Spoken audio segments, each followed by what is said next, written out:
Hemos llegado a un momento muy especial y solemne.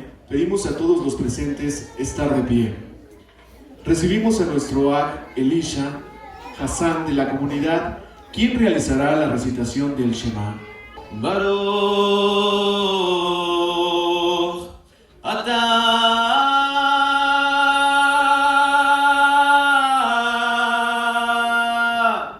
Adonai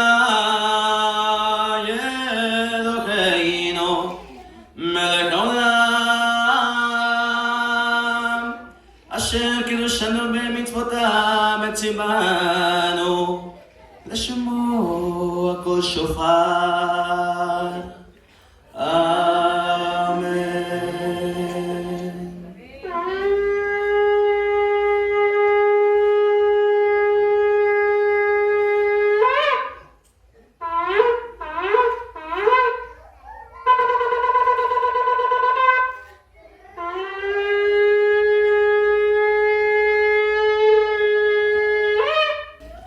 Shema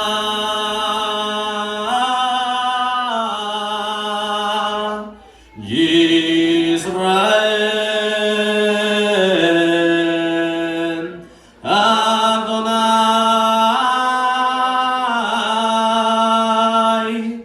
Eloheinu Adonai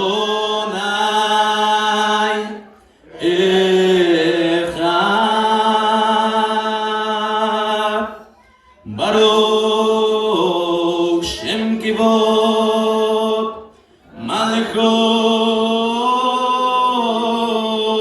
Malchoto Leolam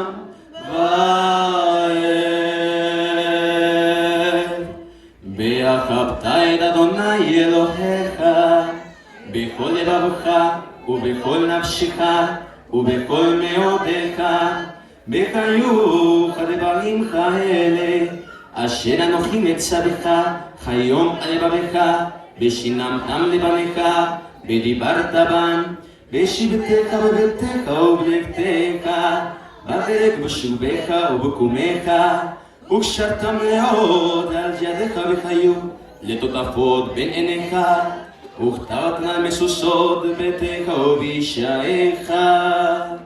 אמן.